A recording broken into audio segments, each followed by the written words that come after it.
आप सभी का मेरे YouTube चैनल पर हार्दिक स्वागत है, अभिनंदन है। पिछली वीडियो में हमने बात की थी प्रयोजनमूलक हिंदी से क्या अभिप्राय है, उसके नामकरण को लेकर के क्या विवाद हुए थे। और आज हम बात करने वाले हैं प्रयोजनमूलक हिंदी की विशेषता, उसके स्वरूप और उसके विविध रूपों को लेकर के। तो सबसे पहले हम जानते हैं कि प्रयोजनमूलक हिंदी की क्या क्या विशेषताएं हैं।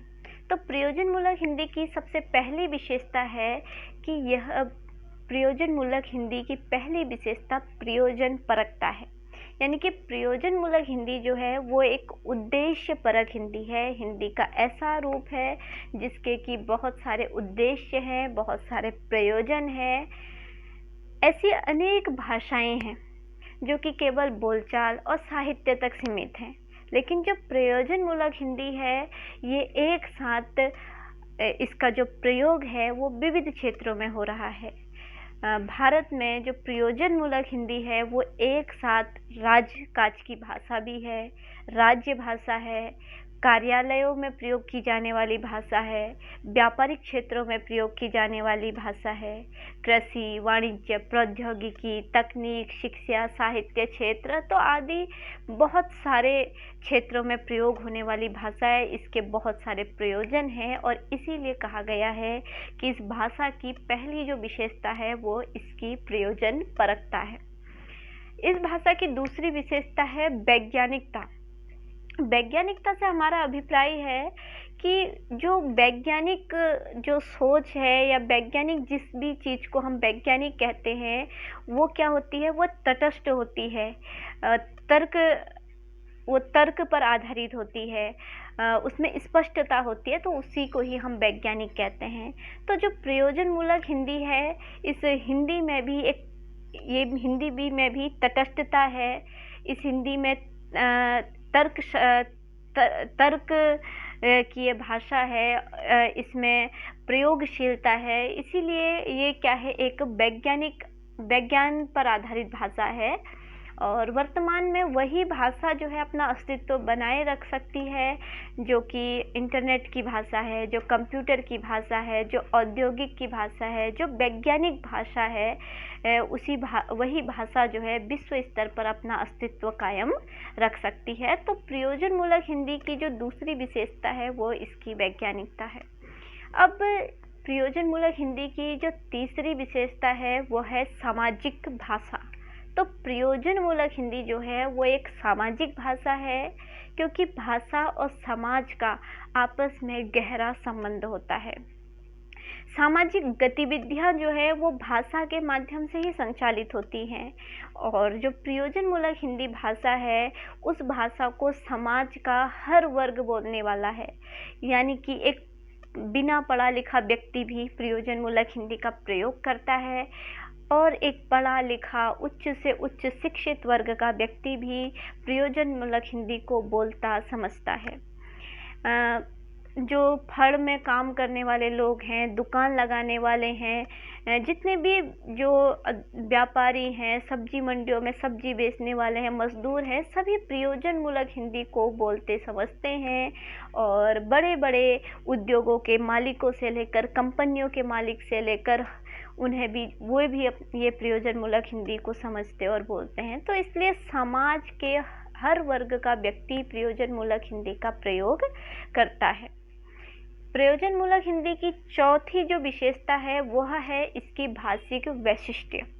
तो भाषिक वैशिष्ट्य के आधार पर ये जो प्रयोजनमूलक हिंदी है वो सामान्य हिंदी और साहित्यिक हिंदी से बिल्कुल अलग होती है।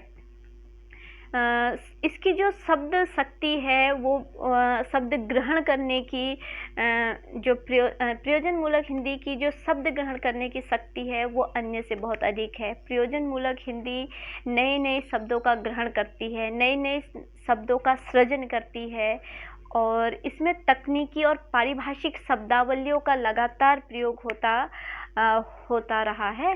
और इसके अतिरिक्त इस भाषा में मुहावरों का प्रयोग नहीं होता है, अलंकारों का इसमें प्रयोग नहीं होता है, लोकोक्तियों का प्रयोग नहीं होता है, वाच्यार्थ का इसमें प्रयोग नहीं होता है। यानी कि हम बोलते कुछ और है, अर्थ उसका कुछ और और होता है, तो इसका प्रयोग जो है वो प्रयोजन मूलक हिंदी में नहीं होता है। तो ये तो रही प्रयोजन मूलक हिंदी की विशेषता। अगर हम इसके स्वरूप की बात करें तो जो ये प्रयोजन मूलक हिंदी है, इसका जो इतिहास है वो बहुत पुराना नहीं है। ये इस जो जिसे हम प्रयोजन मूलक हिंदी कह रहे हैं, उसका स्वरूप जो है पिछले 40-50 सालों से उभर करके आया है। पिछले 40-50 सालों में हमने एक ऐसी हिंदी को देखा है जो कि अनेक प्रयोजनों में प्रयोग हो रही है, जिसके बहुत सारे उद्देश्य हैं। जब 1954 में बनारस में एक संगोष्ठी का आयोजन हुआ था, जिसमें प्रयोजन मूलक हिंदी को लेकर के विद्वानों ने विचार विमर्श किया था, तो उस संगोष्ठी के बाद ही प्रयोजन मूलक हिंदी के क्षेत्र में अनेक क्रांतिकारी परिवर्तन हुए। और इस क्षेत्र में जो सबसे महत्वपूर्ण कार्य किया है, वो कार्य किया है आंध्र प्रदेश के विद्वान श्री मोटूरी सत्यनारायण ने, और इन्होंने ही प्रयोजन मूलक हिंदी की स्थापना की। तो प्रयोजन मूलक हिंदी का जो स्वरूप है वो इसके प्रयोग के आधार पर बहुत अलग अलग इसका स्वरूप है, क्योंकि जो स्वरूप के अंदर हम क्या लेते हैं, किसी भी वस्तु का रूप, गुण, आकार, उसकी विशेषता, उसका ढांचा, ये सब उसके स्वरूप के अंतर्गत आता है। तो प्रयोजन मूलक हिंदी का जो स्वरूप है वो उसके प्रयोग क्षेत्रों के आधार पर इसके स्वरूप का निर्माण होता है। इसका जो स्वरूप होता है, अगर शिक्षा के क्षेत्र में हम देखें तो इसकी बोलचाल की भाषा, इसकी शब्दावली अलग होती है। जनसंचार, दूरदर्शन, फिल्म इत्यादि में देखें तो इसकी शब्दावली और इसके प्रयोग में अंतर होता है। और अगर हम वाणिज्य या व्यवसाय के क्षेत्र में देखें तो इसकी शब्दावली, इसके बोलचाल के तरीके में अलग अंतर होता है। तो इस तरीके से इन क्षेत्रों में के अंतर और इन क्षेत्रों में जो प्रयोग के आधार पर इसके स्वरूप में परिवर्तन होता रहता है। तो इसके अतिरिक्त प्रयोजन मूलक हिंदी के विविध रूप हैं, और इन विविध रूपों को प्रयोजन मूलक हिंदी की विविध प्रयुक्तियां भी कहा जाता है। तो कहीं ना कहीं ये तीनों चीज आपस में मिली जुली हुई हैं, क्योंकि स्वरूप किससे निर्धारित होता है, प्रयोजन मूलक हिंदी के जो प्रयोग क्षेत्र हैं उनके आधार पर प्रयोजन मूलक हिंदी का स्वरूप निर्धारित होता है। विविध रूप क्या है कि जो अलग अलग क्षेत्र हैं उनको ही हम 1, 2, 3, 4 करके विविध रूपों में विभाजित कर देते हैं। और प्रयुक्ति का क्या अर्थ है, यानी कि प्रयोग क्षेत्र कि किन किन क्षेत्रों में प्रयोग हो रही है। तो कुल मिलाकर ये तीनों चीजें एक ही हैं। तो हम इनको स्वरूप, विविध रूप, प्रयुक्ति को कुल मिलाकर के हम कुछ भागों में विभाजित कर लेते हैं। जैसे नंबर 1 है वाणिज्य और व्यापार। तो वाणिज्य और व्यापार में जिन शब्दावलियों का प्रयोग होता है, जिस प्रकार से उन शब्दावलियों का प्रयोग होता है और उनको बोलने का तरीका, उनको बोलने की जो शैली होती है, वो अन्य क्षेत्रों से बिल्कुल अलग होती है। आप लोगों ने अक्सर सुना होगा सोना उछला, तेल के भाव लुढ़के, या फिर पेट्रोल में गिरावट। ऐसे शब्द जो हैं ये शेयर बाज़ारों में, मंडियों में प्रयोग किए जाते हैं। तो इसको हम अन्य जगहों पर इनका प्रयोग नहीं करते हैं। ये वाक्य जो है स्पेशल उन जगहों में, उन जगहों के लिए, उन क्षेत्रों के लोग इनका इस्तेमाल करते हैं।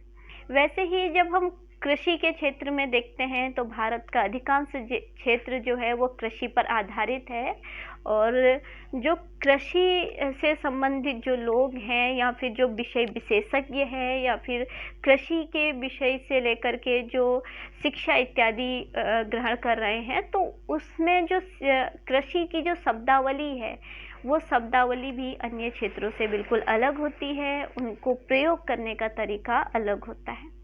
ऐसे ही जो भारतीय सेना है, थल सेना, जल सेना, तो इन सेनाओं की जो शब्दावली है, इन सेनाओं में जो शब्द प्रयोग होते हैं, जो शैली प्रयोग होती है, जो तरीका प्रयोग होता है, वो भी बिल्कुल अलग होता है। शिक्षा के क्षेत्र में ही हम देखते हैं, जैसे हम अगर साहित्य को पढ़ते हैं तो हमें अलग प्रकार की शब्दावली दिखाई देती है, उसको बोलने का तरीका अलग दिखाई देता है, उसका लहजा अलग होता है, और अगर हम संगीत कला इत्यादि को पढ़ते हैं तो संगीत में हम लय सुर ताल अलग प्रकार से उसको पढ़ते हैं, अलग तरीके से उसको बोलते हैं। तो विज्ञान प्रौद्योगिकी सभी जो अलग अलग विषयों में हमें अलग अलग शब्दावली मिलती है, हमें अलग अलग तरीके से उसके वाक्य मिलते हैं और उसको बोलने का तरीका भी अलग अलग दिखाई देता है। चिकित्सा के क्षेत्र में भी हिंदी का प्रयोग होता है, ये भी प्रयोजनमूलक हिंदी ही है, लेकिन वहाँ पर जो है इसके स्वरूप में परिवर्तन हो जाता है। और आप विधि के क्षेत्र में, कानून के क्षेत्र में जब हम देखते हैं तो हम देखते हैं कि उस कानूनी जो भाषा है वो भी होने को वो भी प्रयोजनमूलक हिंदी है, लेकिन उसमें क्या है, अंग्रेजी और उर्दू के शब्द अधिक प्रचलित हमें दिखाई देते हैं। उसका शैली जो है अलग होती है, उसको बोलने का तरीका अलग होते हैं। वैसे ही जो प्रशासन है, जो हमारे कार्यालय हैं, इन कार्यालयों में जो हिंदी प्रयोग की जाती है वो बिल्कुल औपचारिक होती है। वहाँ पर हम नपे तुले गिने चुने शब्दों का प्रयोग करते हैं, एक शिष्टाचार के तरीके से शब्दों का प्रयोग करते हैं। हम वहाँ पर पल्लवन, संक्षेपण, टिप्पणी इत्यादि का प्रयोग करते हैं, जो कि हम आम बोलचाल में इनको नहीं बोलते हैं। तो ये क्या है, वहाँ पर अलग रूपों में इसका अलग रूपों में बोली जाती है, इसका स्वरूप वहाँ पर अलग हो जाता है। जब हम जनसंचार की भाषा देखते हैं, जनसंचार के अंतर्गत हम समाचार पत्रों की भाषा को देखते हैं, दूरदर्शन, न्यूज़ चैनल, फिल्म इत्यादि की भाषा जब हम देखते हैं तो वो बिल्कुल अलग होती है। वो बिल्कुल चटपटी होती है, छोटे छोटे शब्द भी होते हैं और उसके वाक्यांश बहुत सरल और आकर्षित करने वाले होते हैं। तो वहाँ पर जो प्रयोजनमूलक हिंदी का जो स्वरूप है वो बिल्कुल अलग हो जाता है।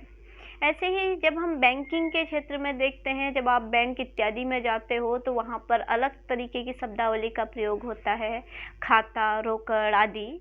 तो वहाँ पर फिर इसका स्वरूप परिवर्तित हो जाता है। तो इस प्रकार ये सारे जो क्षेत्र हैं, ये जो सारे क्षेत्र, ये प्रयुक्ति क्षेत्र हैं। ये सारे क्षेत्र जो हैं ये प्रयोजनमूलक हिंदी के विविध रूप हैं और ये इन सारे क्षेत्रों के आधार पर ही प्रयोजनमूलक हिंदी का स्वरूप जो है निरंतर बदलता रहता है, अलग अलग इसका स्वरूप होता रहता है। तो आगे जो है, अब हम इस वीडियो के बाद अगला जो हमारा वीडियो रहेगा उसमें हम कार्यालय हिंदी पर बात करेंगे और कार्यालय हिंदी की विस्तार पूर्वक उसमें चर्चा करेंगे। तो आज के वीडियो से लेकर के आपको जो भी समझ में ना आया हो या फिर जो प्रश्न आपके हों तो वो आप कमेंट के माध्यम से पूछ सकते हैं, उसका आंसर आपको दिया जाएगा। उसका या फिर आपके कुछ ऐसे प्रश्न हो जो कि आपको बहुत ज़्यादा आप असमंजस की स्थिति में हो तो उन सबको लेकर के एक नया वीडियो तैयार किया जाएगा, तो आप लोग उन्हें कमेंट बॉक्स में पूछ सकते हैं। तो आज के लिए इतना ही और आप सभी का बहुत बहुत धन्यवाद।